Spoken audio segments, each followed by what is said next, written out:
Agora que o filme do The Batman saiu na HBO Max, podemos finalmente fazer o vídeo que a gente queria fazer, que é de justamente falar da cena de abertura do filme, além, é claro, do primeiro ato extraordinário. Temos aqui um esforço narrativo e visual que exemplifica exatamente o que o filme é. Em menos de 15 minutos, o Matt Reeves ressignifica o significado do Batman no cinema. E ele faz isso através de uma nova embalagem que é essencial para o filme funcionar. E é isso que a gente vai ver no vídeo de hoje. A genialidade da abertura do The Batman. Então, roda a abertura e vamos começar. E pessoal, só antes da gente começar o vídeo, já vai deixando o bate-like e o bate-comentário, que isso ajuda demais aqui o canal. Muito obrigado para todo mundo que faz isso. Beleza, então, né? Vamos falar da abertura do The Batman. O The Batman possui uma estrutura narrativa relativamente simples. Sempre focando no Batman como narrador, a história tem como objetivo mostrar a jornada do personagem para encontrar o seu significado em Gotham, ao mesmo tempo que precisa resolver o mistério mais difícil que encontrou até o momento, na qual é capaz de balançar toda a estrutura de poder da cidade. E essa premissa simples é compensada com um filme denso, misterioso e que sabe muito bem onde quer chegar. Os filmes do Matt Reeves não costumam ser extremamente complexos nas suas narrativas. Ele sempre aposta numa clássica jornada de herói, ao mesmo tempo que ele enriquece essa jornada com uma direção e um storytelling muito competente. E o The Batman é isso. A clássica jornada de personagem está presente, com a apresentação do mundo ordinário, na cena do bate-sinal e dos capangas sendo derrotados. O chamado para aventura é praticamente o bate-sinal sendo aceso e o Batman respondendo a esse sinal. E isso para ele investigar a cena do crime que o prefeito morreu. Contudo, entretanto, todavia, a primeira cena do The Batman não é sobre o Batman, é sobre o Charada. E essa cena começa com uma pessoa misteriosa, que depois descobrimos que é o Charada, observando uma família com um binóculos. E essa abertura serve para estabelecer o crime do filme, na qual o prefeito de Gotham, Don Mitchell Jr., é morto pelo Charada. E quando uma narrativa começa desse jeito, a gente costuma dizer que é uma espécie de prólogo, mas aqui nesse vídeo eu vou chamar de Curiosity Gap, porque esse é um recurso que se usa para chamar a atenção das pessoas, para elas prestarem atenção no que você vai dizer. E isso é fundamental para o que o Matt Reeves quer fazer na abertura do filme. Ela é uma forma inteligente de deslocar o desejo de solução da história para o início da trama, e assim criar um laço de imersão da audiência com o filme de uma forma muito mais rápida. A trilogia do Nolan fez isso 2 vezes,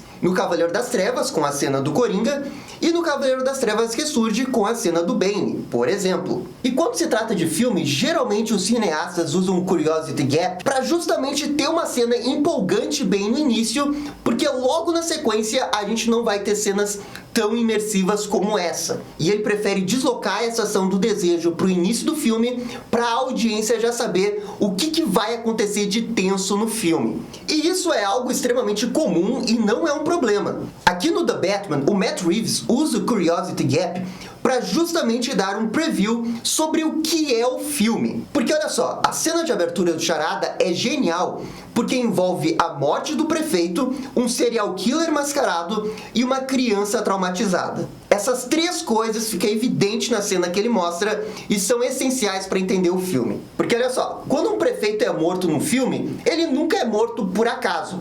É sempre por causa de um viés político. Logo, fica evidente que a mensagem que ele quer passar é que o The Batman é sobre a política de Gotham. Um serial killer mascarado também não surge do nada no meio de uma cidade. O Matt Reeves está dizendo aqui nas entrelinhas que o Batman criou o Charada e os efeitos que um vigilante como o Batman tem para a cidade, que é capaz de transformar pessoas em serial killers como o Charada. E uma criança traumatizada representa justamente o trauma do Bruce Wayne. E tudo isso está presente na abertura do filme. E claro, essa é a parte narrativa.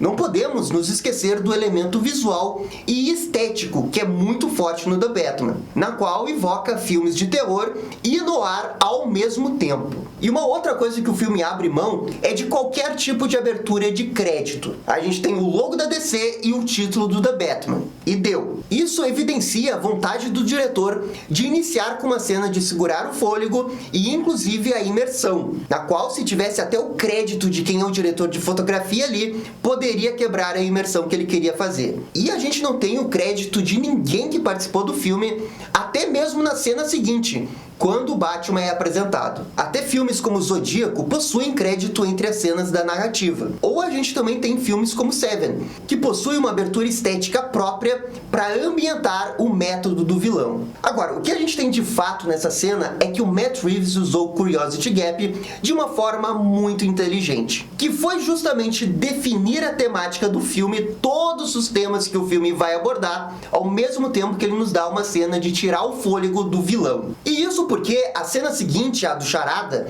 é a cena que de fato temos a apresentação do Batman e a real abertura do filme. E aqui nessa imagem a gente tem uma clássica representação de como funciona uma estrutura narrativa. Quando a história se inicia de fato, temos aqui o que eles chamam de criar um objetivo, o Create a Goal. Esse primeiro círculo é basicamente a primeira parte da história do The Batman. E isso vai até mais ou menos os 20 minutos do filme. É nessa parte que temos a cena do Bat-Sinal, a cena da investigação, a cena do retorno até a Batcaverna e a cena com o Alfred. E essas 4 cenas são fundamentais para estabelecer o Batman Bruce Wayne do Matt Reeves. Vamos começar analisando a cena do Bat-Sinal, que muitos já consideram a melhor abertura de um filme de super-herói da história. O Matt Reeves rapidamente troca o narrador da história do Charada para o Batman, e ele deixa isso muito claro com a função do diário do Batman, que informa para a audiência a data 31 de outubro. E por que essa data é especial? A cidade está com um feriado, mas não é um feriado comum. É um feriado que deixa todo mundo nas ruas de Gotham. E por causa disso, isso exige uma atenção redobrada da força policial e do próprio Batman. Isso porque sempre vai ter alguns malucos que vão querer se aproveitar dessa situação da cidade estar cheia. Ainda mais uma cidade como Gotham. O Batman sabe disso.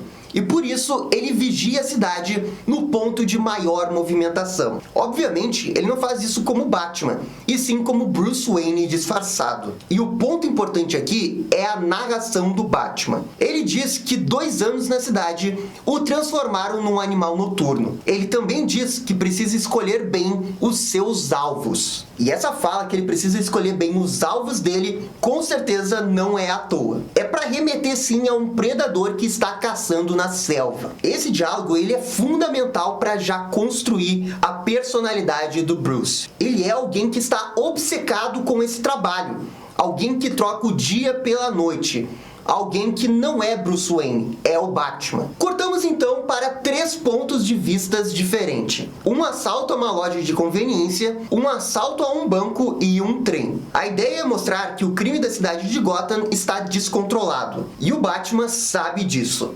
Ele admite que a cidade é grande e que ele é só um. E aqui entra um negócio da narrativa que é simplesmente genial. O roteiro nos leva a crer nesse momento que essa é a grande falha do Batman. O grande ponto fraco do Batman é não poder impedir todos os assaltos que acontecem ao mesmo tempo em Gotham, porque o Batman é só um. Só que não é exatamente isso que o roteiro vai fazer. E vocês vão perceber por que isso é genial. Um dos princípios narrativos mais básicos na hora de fazer uma história é de apresentar as fraquezas do seu personagem antes de apresentar um objetivo e um desejo. E isso daqui é fundamental para a audiência conseguir se identificar com o personagem. Contudo, o roteiro aqui tem uma pegadinha, porque esse negócio do Batman não estar em todos os lugares não é uma fraqueza do Batman. O Batman fala que o medo é uma ferramenta, e é justamente através do medo que ele pode deter outros bandidos. Sem que o Batman apareça,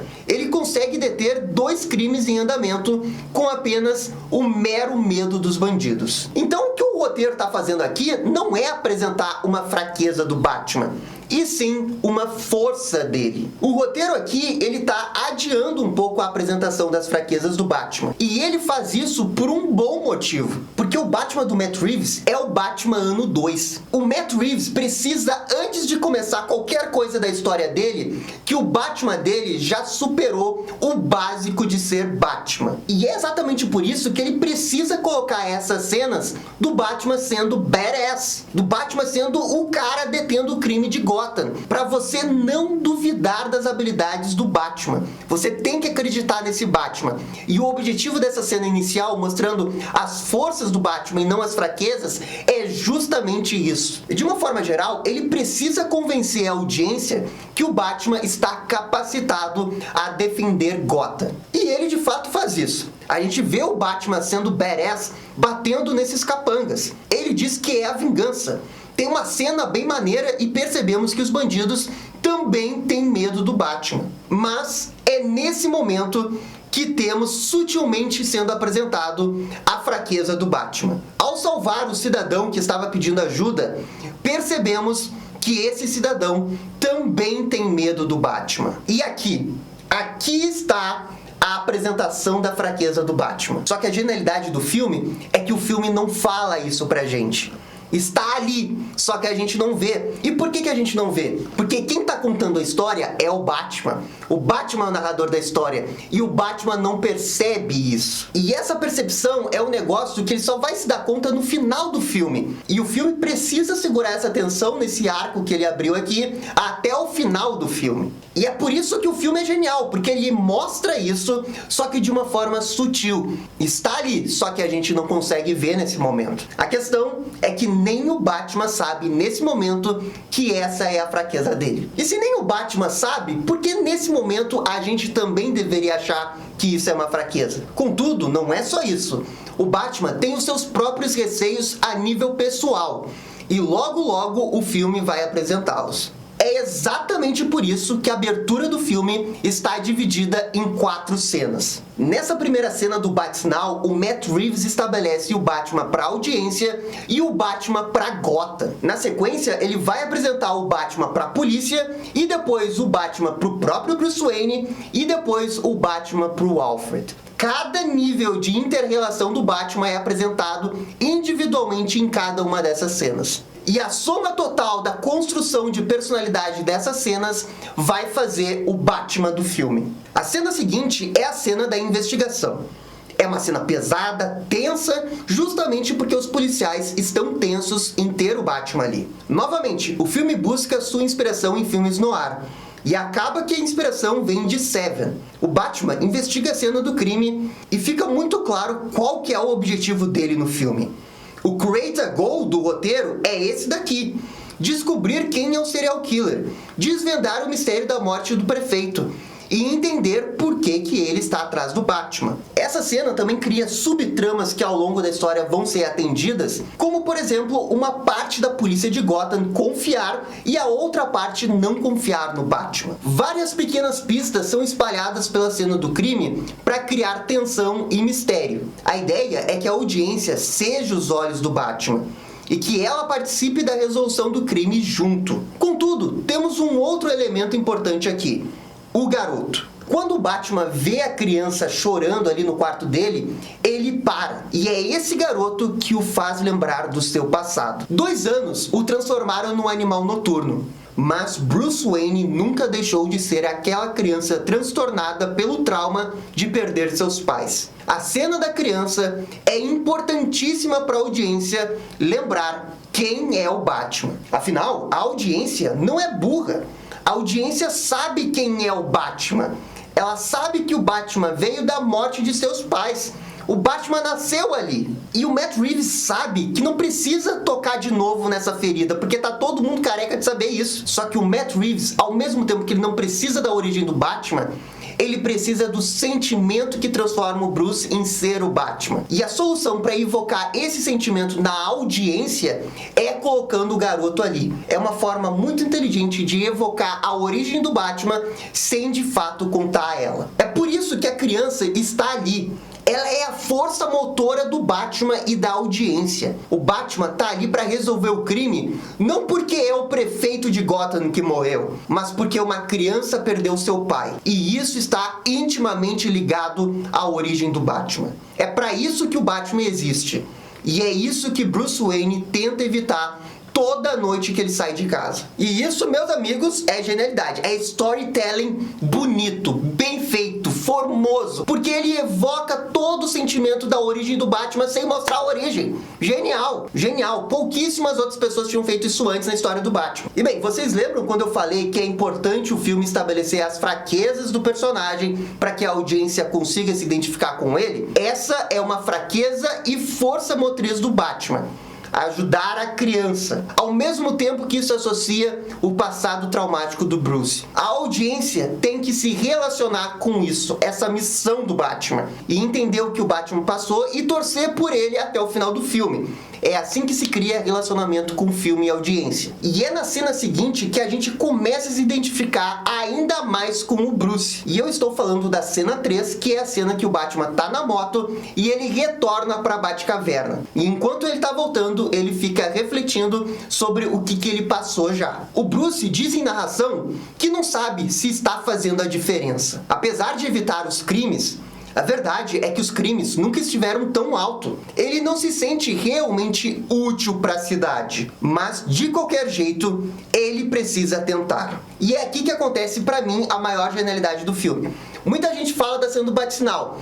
Pra mim, essa cena da moto tem o melhor diálogo. Porque assim, ó, o Matt Reeves construiu o Batman do ano 2. Um Batman badass que impede assaltos sem nem estar presente, que chega numa cena do crime e começa a desvendar uma charada do vilão, mas que ao mesmo tempo não se sente útil. Isso daqui é uma construção seguida de desconstrução. E construir para desconstruir era exatamente o que o Matt Reeves queria fazer. E ele faz isso em 15 minutos. É bom demais. É genialidade. Porque ao desconstruir o Batman desse jeito, ele nos deu o combustível para torcer pro Batman até o final do filme. Ele nos deu o algo a mais.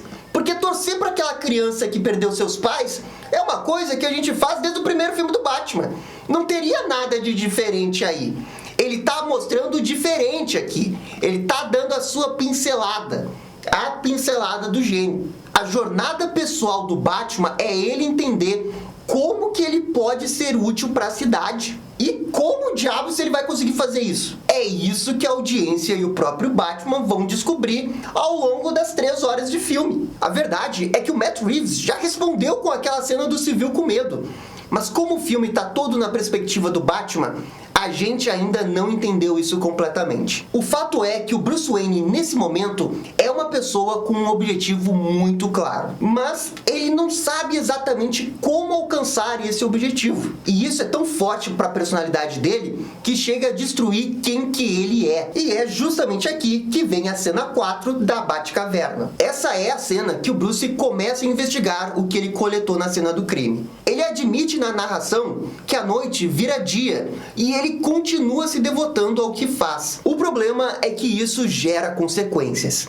E é aqui que entra o Alfred, que executa a clássica tarefa de ser uma voz paternal para o Bruce. Ele está preocupado com o legado da família Wayne, mas o Bruce não quer se importar com isso. A única coisa que vale a pena para ele é ser o Batman e salvar a cidade. E aqui temos a apresentação da última fraqueza desse Batman, que é o desdenho à sua família e o legado da família Wayne. Ele não se importa com a personalidade Bruce Wayne. A verdade é que ele está obcecado em ser Batman. E isso é dito visualmente como narrativamente. A gente vê o Bruce com os olhos todos cheios de maquiagem, cabelo todo suado. Ele está consumido por isso. E é aí que vem a questão. Como que o Batman vai conseguir encontrar quem que ele é para Gotham se ele não consegue descobrir quem que ele é na vida dele, a nível pessoal? A história abre um paralelo de desenvolvimento de Batman e de Bruce Wayne. O Bruce, inclusive, briga com o Alfred e diz que ele não é o seu pai, o que cria um sub-arco na trama que vai ser só resolvido mais pra frente. O ponto principal é o desdenho do legado da família Wayne. E quando terminamos essa cena, todos os pontos realmente importantes para o Batman no filme já estão estabelecidos. 1. O Batman é badass e sabe como lidar com o crime da cidade. 2. O Batman está conquistando a confiança de uma parte da polícia de Gotham. 3. O Batman precisa resolver o crime do Charada.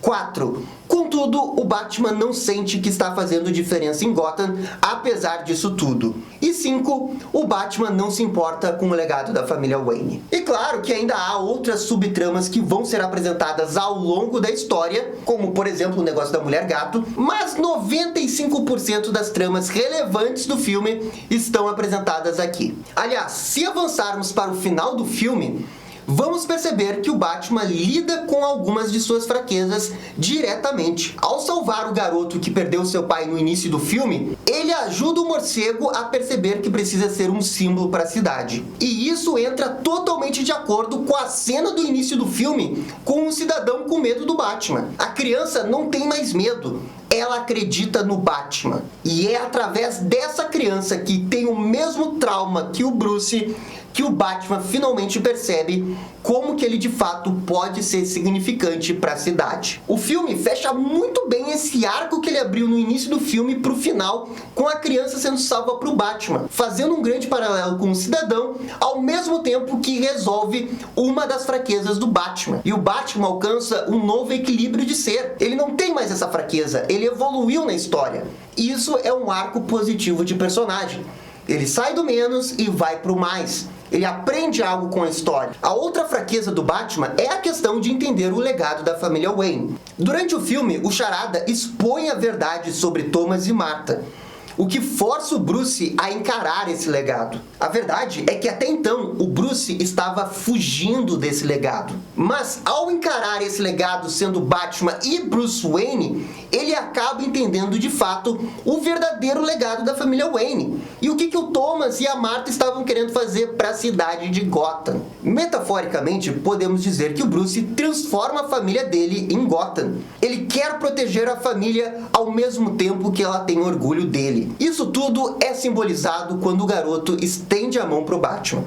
É um fechamento duplo de fraqueza do herói. Enfim, o ponto é que todos os elementos narrativos apresentados no início do filme são resolvidos no final e endereçados diretamente da maneira correta e de uma forma original que não é assim tão óbvio e que consegue surpreender a audiência criando uma história nova do Batman. E o final apoteótico da narração do Batman sobre esperança só é tão bom porque lá no início o Matt Reeves dedicou 4 cenas exclusivas para dizer quem que é o Batman dele. E isso funciona maravilhosamente bem. É isso que torna a cena da abertura genial. Mas não só a cena do sinal, e sim o conjunto todo. A cena do Bat-sinal, a cena da investigação, a cena do retorno da Batcaverna e a cena com o Alfred. Todas elas trabalham em harmonia para apresentar perfeitamente um Batman no 2 que é badass, mas que não sabe exatamente o que precisa fazer para salvar Gotham. E agora, ao final do filme, ele finalmente entende. E o roteiro faz isso de uma forma brilhante. E o melhor de tudo, ele faz isso com uma estrutura básica de narrativa. Ele não tenta reinventar a roda, ele não cria 300 narrativas ao mesmo tempo, ele faz a jornada básica de herói e ele sabe o que ele faz, ele sabe virar quando precisa virar e ele sabe ser diferente na hora de fazer mais um filme do Batman e consegue ser único e se destacar em relação aos outros filmes do Batman. O que esse filme do Batman acerta é o que outros filmes live action do Batman não conseguiram acertar ou não quiseram abordar. Esse filme aborda, e é isso que torna esse filme tão especial. E uma abordagem completamente diferente do Batman, que faz sentido, é legal, é nova e presta homenagem ao Batman detetive das HQs. Simplesmente, pra mim, uma abertura perfeita. Mas, né, isso daqui, gente, é só a minha opinião, a minha análise. Se você concorda, se você discorda, por favor, comenta aqui embaixo. E no mais, gente, é isso daí, muito obrigado e dá-lhe DC! E esse foi o vídeo sobre a genialidade da abertura do The Batman. E aí, gostaram? Não gostaram? Deixem suas opiniões nos comentários. E se curtiram o vídeo, deixe aquele joinha e inscreva-se no canal para ficar sabendo absolutamente tudo sobre Batman. Obrigado, gente, e até a próxima. Tchau, tchau!